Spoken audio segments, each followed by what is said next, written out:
மயிலாப்பூர்ல வீதிகள்ல விஜயம் பண்ணி நடந்து வந்துகிட்டு இருக்கும்போது, ஒவ்வொரு வீட்டு வாசல்லயும் அந்த குடும்பத்தினர் வெளியில வந்து நின்னு பூரண கும்ப மரியாதை பண்ணிட்டு இருந்தாங்க. வரிசையா வந்துகிட்டு இருந்தவர் ஒரு வீட்டு வாசல்ல நின்னு அந்த குடும்பத்தின் தலைவரை பார்த்து சொன்னார். உள்ள பாத்திரம் விளக்கிக்கிட்டு இருக்க அந்த சின்ன பொண்ணு உன் பொண்ணை கூப்பிட்டு வா அப்படின்னு சொன்னார். அவரும் அதே மாதிரி உள்ள பாத்திரம் விளக்கிக்கிட்டு இருந்த தன்னுடைய பெண் குழந்தைய வெளியில கூப்பிட்டு வரவும், அவங்க எல்லாரும் முன்னாடியும் மகா பெரியவர் சொன்னாரு, இந்த குழந்தை சாதாரண குழந்தை அல்ல, தெய்வ குழந்தை, இதை பின்னால பாப்பீங்க அப்படின்னு சொல்லி அந்த குழந்தைய ஆசீர்வதிச்சுட்டு நடக்க ஆரம்பிச்சார். மரகதவல்லி என்ற பெயருடைய அந்த குழந்தை தான் பின்னாளில் மிக பெரும் சித்தராக மலர்ந்து உலகெங்கும் முருக பக்தியை பரப்பிய ஆண்டவன் பிச்சை அம்மாள் அவர்கள். இவங்களோட 8வது வயதுல கனவில் வந்த முருகப்பெருமான் தன்னை பற்றி பாடல் பாடும்படி சொல்லிட்டு அவருடைய வேளால மரகதவல்லி அம்மாள் நாவல எழுதுறாங்க. முறையா பள்ளிக்கு போய் கல்வி கற்காத மரகதவல்லி அம்மாள் அவர்கள் தனது 8ஆம் வயதிலேயே பொங்கும் தமிழ்ல இலக்கண சுத்தமா செந்தமிழ்ல பாடல்கள் பாட ஆரம்பிக்கிறாங்க. வீட்டினர் எல்லாம் அதிர்ந்து போயிட்டாங்க, ஆச்சரியப்பட்டாங்க. எப்படி உன்னால இது சாத்தியமாச்சுன்னு கேட்டப்போ, முருகன் என் கனவுல வந்து பாடல்கள் பாடும் புலமையை எனக்கு கொடுத்ததா சொல்லி என் நாக்குல வந்து அவர் வேளால எழுதினாரு அப்படின்னு அந்த சிறுமி வந்து சொல்றதை கேட்டு அந்த தந்தை ஆச்சரியத்தின் உச்சிக்கே போயிட்டாரு. தொடர்ந்து மரகதவல்லி அம்மாள் அவர்கள் அந்த சின்னஞ்சிறு பிள்ளை பிராயத்துல நூத்துக்கணக்கான பாடல்கள் பாட ஆரம்பிக்கிறாங்க. அப்போல்லாம் குழந்தை திருமணம் அதிகமா இருந்த அந்த நேரத்துல 9வது வயதுல அவங்களுக்கு திருமணம் ஆகுது. திருமணம் ஆனதுக்கு அப்புறமும் தொடர்ந்து முருகன் மேலேயே பைத்தியமாவே இருக்காங்க. பள்ளி படிப்பை முடிக்காத அவங்க தெலுங்கு, தமிழ், சமஸ்கிருதத்துல பெரும் கவிஞர்களுக்கு மட்டுமே சாத்தியமாகக்கூடிய பெரும் புலமையில் பல பாடல்களை எழுதுறாங்க. எந்நேரமும் இவங்க முருகனை பத்திய நினைப்பிலேயும் முருகனை பத்திய பாடல்களையும் இவங்க பாடிக்கிட்டும் எழுதிக்கிட்டும் இருந்ததை பார்த்து இவங்களோட மாமியார் அதிர்ந்து போய், இனிமே நீ முருகனை பத்தி பாடவோ எழுதவோ கூடாது அப்படின்னு சொல்லி அவங்கள மிரட்டி பணிய வைக்கிறாங்க. அது மட்டும் இல்லாம அதுவரை அவங்க எழுதியிருந்த அத்தனை பாடல்களையும் திரட்டி ஒரு பெரிய ட்ரங்க் பெட்டிக்குள்ள போட்டு பூட்டிடுறாங்க. மேலும் அந்த அம்மா தான் உயிரோட இருக்கிற வரைக்கும் முருகன் மீது பாடக்கூடாதுன்னு கணவன் மீதும் குழந்தைகள் மீதும் சத்தியம் பண்ணும்படி கேட்டுக்கிறாங்க. மரகதவல்லி அம்மாவும் வேற வழியே இல்லாம சத்தியம் பண்ணி கொடுக்கறாங்க.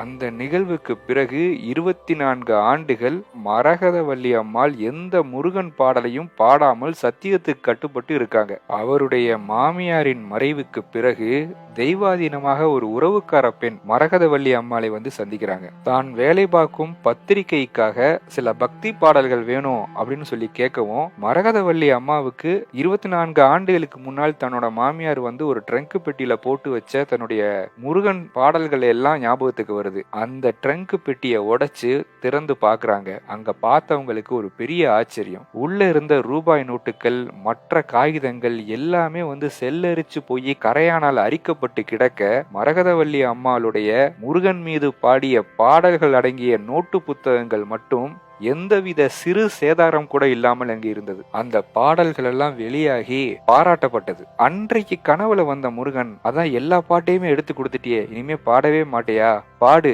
அப்படின்னு சொல்லி முருகன் சொல்லவும் மறுபடியும் அவங்க பாட ஆரம்பிக்கிறாங்க 24 ஆண்டுகளுக்கு பிறகு. அப்படி அவங்க முதலா பாடிய பாடல் தான் தமிழர்களாகிய நாம எல்லாம் கேட்டு கேட்டு ரசித்த உள்ளம் உருகுதையா என்ற இந்த முருக பக்தி பாடல். TMS அவர்கள் ஒரு முறை பழனிக்கு வந்திருந்த போது தான் தங்கியிருந்த லாட்ஜ்ல இந்த பாடலை கண்டெடுத்து யார் எழுதியது என்று தெரியாமலேயே இந்த பாடலை இசையமைத்து பட்டி தொட்டி எங்கும் பிரபலப்படுத்தினார். தான் போகும் இடங்களில் எல்லாம் அவர் இந்த பாடலை பாடி காட்டி இதை எழுதியவர் யார் என்று தெரியவில்லை என்றே சொல்லி வந்தார். அப்படி சொன்னாலாவது யாராவது இந்த பாடலை எழுதியது நான் தான் அப்படின்னு சொல்லுவாங்கன்னு அவரோட நம்பிக்கை. ஒரு முறை சென்னைக்கு காளிகாம்பாள் கோவிலுக்கு அவர் வந்திருந்த போது கோவிலின் சுற்றுப்பிரகார சுவரில் சலவை கல்லுல அந்த பாடலை எழுதி கீழே ஆண்டவன் பிச்சைன்னு போட்டிருந்தாங்க. சிலிர்த்து போச்சு TMSக்கு. உடனே விசாரிக்கவும் இங்க மரகதவல்லி அம்மாள் என்ற முருக பக்தை தன்னை ஆண்டவன் பிச்சை என்ற பேரோடு பல பக்தி பாடல்களை எழுதி வருவதாகவும் பாடி வருவதாகவும் சொல்கிறார்கள். அதற்கு பிறகுதான் TMSக்கு தெரிய வந்துச்சு இந்த பாடலை பாடியது ஒரு பெண் கவிஞர் அப்படின்னு. ஒரு முறை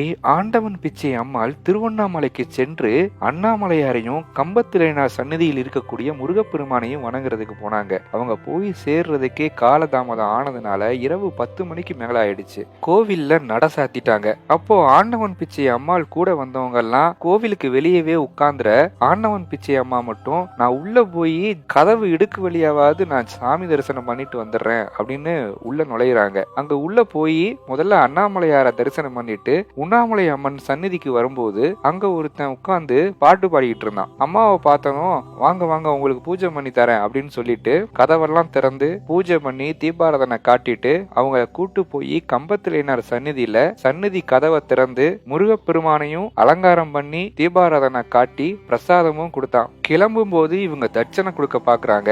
அப்ப அந்த பையன் நான் இங்கதான் இருப்பேன், இன்னொரு நாள் வாங்கிக்கிறேன் அப்படின்னு சொன்னான். அப்போ உன் பேர் என்னப்பா அப்படின்னு கேட்டப்போ என் பேர் தண்டபாணி, நான் இங்கதான் இருக்கேன், நீங்க வரும்போது கொடுங்க அப்படின்னு சொல்லிட்டு அந்த பையன் போயிட்டான். வெளியில இருக்கிற அந்த பெரிய கதவெல்லாம் தாண்டி வர்றப்ப அங்க அர்ச்சகர் எல்லாம் இழுத்து எல்லா கதவையும் சாத்திக்கிட்டு இருக்கிறப்ப கேக்குறாரு, உள்ள போனீங்களே என்ன பண்ணீங்க, அதான் எல்லா கதவும் சாத்தியாச்சே அப்படின்னு கேட்கிறாரு. அப்போ இவங்க சொல்லாங்க, இல்லையே ஒரு பையன் தண்டபாணின்னு ஒரு பையன் எல்லா கதவையும் திறந்து எனக்கு சாமி தரிசனம் பண்ணி வச்சான் அப்படின்னு சொல்றாங்க. அப்படிலாம் எந்த பையனும் கிடையாது, நான் எல்லாத்தையும் பார்த்துட்டு தான் நான் கதவை சாத்திட்டு வர்றேன் அப்படின்னு அந்த ஐயர் சொல்றாரு. இவங்களுக்கு ஒரே குழப்பம், இவரு அப்படி யாரு இல்லைன்னு சொல்றாரு, நம்ம இப்பதானே சாமி தரிசனம் பண்ணோம், தட்சணை கூட வாங்க மாட்டேன்ட்டானே அப்படின்னு சொல்லிட்டு அடுத்த நாள் காலையில ரமணாசிரமத்துக்கு ரமண மகரிஷிய தரிசனம் பண்றாங்க. வரிசையா ஒவ்வொருத்தரோட தரிசனமா வந்துகிட்டு இருக்கு. ஆண்டவன் பிச்சை அம்மாள் ரமண மகரிஷி பக்கத்துல வரவும் தன்னுடைய அருள் பொங்கும் விழிகளால் ஆண்டவன் பிச்சை அம்மாளை பாக்குறாரு. அவரை பார்த்த மாத்திரத்துல மின்சாரம் தாக்கியது போல உணர்ந்த ஆண்டவன் பிச்சை அம்மாள் ரமண மகரிஷியோட பாதங்கள்ல விழுந்து வணங்குறாங்க.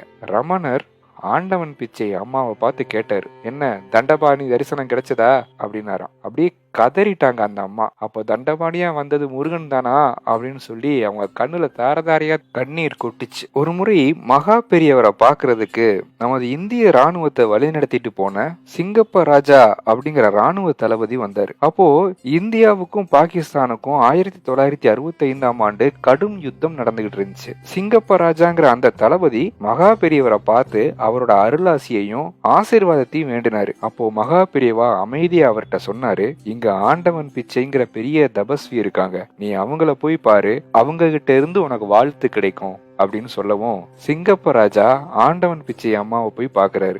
ஏற்கனவே ஆண்டவன் பிச்சை அம்மாள் 1962ஆம் ஆண்டு இந்திய சீனா போரின் போது நமது இந்திய வீரர்கள் வெற்றி பெறணும், நம்ம தேசம் ஜெயிக்கணும் அப்படிங்கிறதுக்காக கஷ்ட நிவாரண சஷ்டி கவசத்தை பாடியிருந்தாங்க. இப்போ ராணுவ தளபதியே தன்னிட்ட இந்தியா வெற்றி பெறதுக்கு அவங்களோட ஆசீர்வாதத்தை கேட்கும் போது ஆண்டவன் பிச்சை அம்மாள் தியானத்துல அமர்ந்தாங்க. அப்போ அவங்க தியானத்துல ஒரு அருட்காட்சி கிடைத்தது. அந்த அருட்காட்சியில தேவர்களால் இழுக்கப்படும் ஒரு தங்க தேரில் அம்பாள் அமர்ந்திருக்க தனது படை பரிவாரங்களோடு இந்திய எல்லையை பாதுகாப்பது போன்ற ஒரு அருட்காட்சி ஆண்டவன் பிச்சை அம்பாளுடைய சிந்தையில் விரிகின்றது. உடனே காளி கவசத்தை எழுதுறாங்க. வார்த்தைகள் அருள் பிரவாகத்தோடு அருவி போல பொங்கி வழிய காளி கவசத்தை எழுதி தளபதி சிங்கப்ப ராஜாட்ட கொடுக்கறாங்க.